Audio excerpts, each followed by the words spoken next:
किसने सोचा था बिहार के मधुबनी जिले के छोटे से गांव चांदपुरा बासेट का यह शख्स दिल्ली पर इतना हावी हो जाएगा। इंदिरा गांधी जैसी ताकतवर नेता उसकी मुट्ठी में थी। वह पोस्ट फ्रेंड्स कॉलोनी की A50 नंबर की आलीशान कोठी में रहता था। नेताओं, अभिनेताओं, बड़े उद्योगपति, मीडिया के लोगों का दिन भर आना जाना उसके यहाँ लगा रहता था। चंद मिनटों के दर्शन से वह खुद को उपकृत महसूस करते थे। धीरेन्द्र ब्रह्मचारी की पहुंच प्रधानमंत्री आवास तक थी। इंदिरा गांधी के छोटे बेटे संजय गांधी की पूरी तरह उनके कहने में थे। दोनों को विमान का शौक और संयोग की यह शौक ही दोनों की मौत का कारण बना। संजय गांधी 23 जून 1980 को विमान हादसे का शिकार हुए। धीरेन्द्र ब्रह्मचारी की मौत 9 जून 1994 को हुई। दोनों हादसों का कारण बने दोनों विमान ब्रह्मचारी के ही थे। दिल्ली को उंगलियों पर नचाने वाले धीरेन्द्र का जन्म हुआ था 1924 में। पिता का नाम बमभोल चौधरी। 12-13 साल की उम्र रही होगी जब धीरेन्द्र घर से भाग गए, चारों ओर भटके और अंत में लखनऊ के पास गोपाल खेड़ा आश्रम में महर्षि कार्तिकेय से योग की शिक्षा ली। बाद में तंत्र मंत्र में रुचि बढ़ गई। धीरेन्द्र चौधरी अब बन चुके थे योग गुरु धीरेन्द्र ब्रह्मचारी। पटना के दानापुर कॉलेज के प्राचार्य ने उन्हें एक बार नई दिल्ली रेलवे स्टेशन पर देखा और पहचान लिया। कुछ लोगों का मानना है कि ब्रह्मचारी की पहचान चांदपुरा के ही उनके एक बाल सखा सदाशिव चौधरी ने की। कुछ लोग उनका मूल उपनाम शर्मा बताते हैं। खैर, धीरेन्द्र ब्रह्मचारी को जवाहरलाल नेहरू के कारण प्रधानमंत्री आवास में प्रवेश मिला। वह नेहरू और बाद में 1966 में प्रधानमंत्री बनी उनकी पुत्री इंदिरा गांधी को योग सिखाते। 1964 में नेहरू के निधन के बाद ब्रह्मचारी का रुतबा और बढ़ गया। अब वह सुबह सुबह इंदिरा गांधी को 1 घंटा अकेले में योग की शिक्षा देते। इस करीबी पर तरह तरह के गोसिप चले। खुशवंत सिंह और मथाई ने तो इस बारे में लिखते समय सारी हदें पार कर दी। आजकल उनकी किताबें बैन है। इंदिरा ने इस बारे में प्रसिद्ध अमेरिकी फोटोग्राफर डोरोथी नॉर्मन को पत्र लिखा था। मैं सुबह जल्द उठ जाती हूँ, बहुत सुंदर योगी मुझे योग सिखाता है। उसका शरीर इतना सुंदर है कि उसकी ओर कोई भी आकर्षित हुए बिना नहीं रहता। कैथरीन फ्रैंक ने अपने संस्मरणों में इसका उल्लेख किया। इस पत्र से गोसिप और तेजी से फैलने लगा, लेकिन ब्रह्मचारी या फिर इंदिरा गांधी में से किसी ने इस बारे में कभी और ज्यादा खुलासा नहीं किया। समय के साथ ब्रह्मचारी का सम्मान बढ़ता गया। लोग उन्हें भारतीय रासपुतिन कहने लगे। ग्रिगोरी रासपुतिन एक रहस्यमय रूसी वैद्य, जोगी और तांत्रिक था। 1869 में उसका जन्म हुआ। गजब का सम्मान उसकी आंखों में था। रूस की महारानी अलेक्जेंड्रा तक उसके चर्चे पहुंचे। राजकुमार उन दिनों बीमार थे। रासपुतिन को बुलाया गया और उसने राजकुमार को एकदम स्वस्थ कर दिया। तब से रूसी शाही परिवार में उसकी तूती बोलने लगी। उसकी सलाह के बिना रूसी सम्राट कोई फैसला नहीं करते थे। इसी रासपुतिन के कारण अंत में रूस के जार साम्राज्य तबाह हो गया था। धीरेन्द्र ब्रह्मचारी के साथ भी कुछ ऐसा ही है।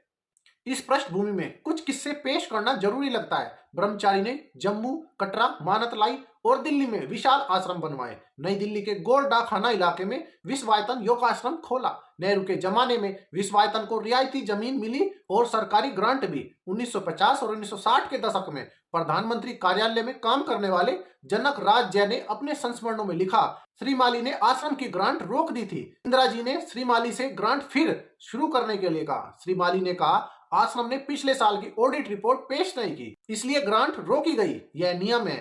दूसरी ओर ब्रह्मचारी का कहना है कि उन्होंने आज तक ऐसा नहीं किया। इंदिरा गांधी ने इसकी शिकायत अपने पिता से की। बार बार आग्रह पर नेहरू ने श्रीमाली से बात की। श्रीमाली ने स्थिति समझाई। नेहरू ने वही बात इंदिरा से कही, लेकिन वह नहीं मानी। इस पर नेहरू ने गुस्से में कहा, क्या मैं श्रीमाली को हटा दूं? धीरेन्द्र ब्रह्मचारी ने ऑडिट रिपोर्ट क्यों नहीं पेश की? इस जवाब से इंदिरा नाराज हुई। एक और किस्सा है। इंदिरा ने तत्कालीन आवास मंत्री मेहरचंद खन्ना को चिट्ठी लिखी कि ब्रह्मचारी को सरकारी आवास में रहने दिया जाए। खन्ना ने जवाब दिया कि आप किसी सरकारी पद पर नहीं हैं, इसलिए आपका सुझाव मैं नहीं मान सकता। अब आप अपने पिता से कहें। नेहरू का आदेश तो मानना ही होगा। जब बात आगे नहीं बढ़ी तो इंदिरा ने खन्ना को फिर से लिखा, स्वामी जी से कहें कि बोरिया बिस्तर बांध ले, मैं तो तंग आ गई हूँ। ब्रह्मचारी पर कुछ नियंत्रण रहा, लेकिन नेहरू जी के निधन के बाद उनका फिर एक बार प्रधानमंत्री आवास में बोलबाला हो गया। लेखिका मनीषा ने अपनी पुस्तक प्रोफाइल्स ऑफ प्राइम मिनिस्टर्स में ब्रह्मचारी के बारे में एक और संस्मरण लिखा है। इंदर कुमार गुजराल उन दिनों आवास राज्य मंत्री थे। उन्होंने ब्रह्मचारी के आश्रम के लिए नियमों का हवाला देकर और जगह देने से मना कर दिया। ब्रह्मचारी गुस्से में उनके दफ्तर में पहुंचे और धमकी दी, या तो आप मुझे जगह दो या कल से मंत्री पद से हाथ धो लो। कुछ ही दिनों में गुजराल का विभाग बदल दिया गया। किसी समय हेमवती नंदन बहुगुणा खासम खास थे इंदिरा गांधी के। उत्तर प्रदेश में 1974 का चुनाव इंदिरा गांधी के कहने पर उन्होंने लड़ा था। भारी बहुमत से जीते भी उनके नेतृत्व में सरकार बन गई। संजय और ब्रह्मचारी अपने आगे किसी मजबूत नेतृत्व को ठहरने नहीं देते थे, लेकिन बहुगुणा को हटाना इतना आसान भी नहीं था। ब्रह्मचारी ने इंदिरा गांधी के कान भरने शुरू कर दिए। तंत्र मंत्र पर तब तक इंदिरा विश्वास करने लगी थी। गले में एक मुखी रुद्राक्ष की माला भी ब्रह्मचारी के कहने पर ही पहनती थी। कांग्रेस के वरिष्ठ नेता यशपाल कपूर ने संजय को बता दिया कि इंदिरा गांधी के खिलाफ बहुगुणा शमशान में मारण अनुष्ठान करा रही हैं। यशपाल कपूर को यह किसने बताया, इसका कभी खुलासा नहीं हुआ। संजय आग बबूला हो गए। आईबी के तत्कालीन संयुक्त निदेशक मल्य कृष्ण ने ओपन सीक्रेट नामक अपनी किताब में इस घटना का विवरण दिया। उन्होंने लिखा है, ब्रह्मचारी के कहने पर गुप्तचर विभाग को काम पर लगाया गया। गुप्तचरों ने दिल्ली के सारे शमशान छान मारे, लेकिन कहीं कुछ नहीं मिला। ब्रह्मचारी ने सीधे सवाल जवाब किए। आनन फानन में उज्जैन के एक वैद्य को तांत्रिक के नाम पर पकड़ा गया। बात झूठी निकली, वैद्य को रिहा कर दिया गया। पीसी सेठी उन दिनों मध्य प्रदेश के मुख्यमंत्री थे। ब्रह्मचारी लेकिन आईबी की जांच से संतुष्ट नहीं हुए। नतीजा यह हुआ कि बहुगुणा को 1975 में इस्तीफा देना पड़ा। कई राज्यों के मुख्यमंत्री संजय ब्रह्मचारी की जोड़ी ने बदलवाए। बंसीलाल को दिल्ली बुला लिया गया और बनारसी दास को वहां बैठा दिया गया। आपातकाल के दौर में ब्रह्मचारी के हाथ में अप्रत्यक्ष सत्ता थी। उनके विदेशों से विमान लाने और सिवा गन फैक्ट्री का किस्सा भी चर्चित है।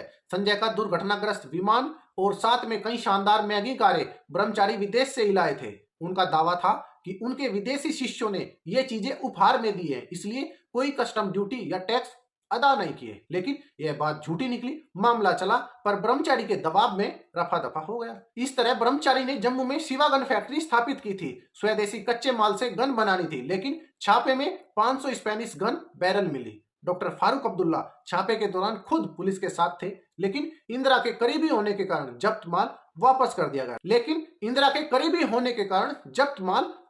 दिया गया। और फैक्ट्री का लाइसेंस भी बरकरार रहा। आपातकाल के बाद चुनाव में इंदिरा हार गई, लेकिन 3 साल बाद सत्ता में फिर वापसी की। 14 जनवरी 1980 को वह फिर प्रधानमंत्री बनी। ब्रह्मचारी का सिक्का फिर से चलने लगा। इसके 6 माह के भीतर ही संजय गांधी की विमान दुर्घटना में मौत हो गई। उनकी पत्नी मेनका से अनबन के बाद इंदिरा अकेली पड़ गई। अब धीरेन्द्र ब्रह्मचारी ही उनका साथ थे, लेकिन 30 अक्टूबर 1984 को इंदिरा की हत्या के बाद ब्रह्मचारी के सितारे गर्दिश में आ गए। उनके पास अब समय ही समय था। बेदिल दिल्ली ने उनसे दूरियां जो बना ली थी। अगले 8 साल उनके लिए गुमनामी के अंधेरे थे। फिर वह नया सपना लेकर मानतलाई आश्रम लौटे। मानतलाई को नया सिंगापुर बनाना चाहते थे, जिसमें 5000 फीट लंबी, 2000 फीट चौड़ी और 15 फीट गहरी झील, 5000 कारों के लिए पार्किंग, मोनो रेल, घूमने वाला रेस्तरा, स्कूल, कॉलेज आदि होते। ध्यान के लिए लंबी सुरंग भी बनाना चाहते थे। सुरंग के मुहाने पर तैनात करने के लिए भालू के 2 बच्चे भी पाल रखे थे उन्होंने। लेकिन आज न तो सपना रहा और न ही वह साम्राज्य। पूरा आश्रम खस्ता हाल है। वहां की हवाई पट्टी, वॉच टावर, सब कुछ कबाड़ बन चुका है। इस तरह जम्मू के गांधीनगर में स्थित अपर्णा आश्रम का सरकार ने अधिग्रहण कर लिया है। वहां अब फूड क्राफ्ट इंस्टीट्यूट है। हरियाणा के आश्रम में जमीन को लेकर झगड़े चल रहे हैं। वहीं दिल्ली का आश्रम अब Morarji Desai national institute of yoga बन चुका है। यूं मानो धीरेन्द्र ब्रह्मचारी का पूरा साम्राज्य ढह गया। उन्होंने शून्य से सफर शुरू किया और फिर शून्य पर जा पहुंचा। आप सभी को यह वीडियो कैसा लगा हमें कमेंट सेक्शन में जरूर बताएं और जाते जाते चैनल को सब्सक्राइब जरूर कर लीजिए। धन्यवाद।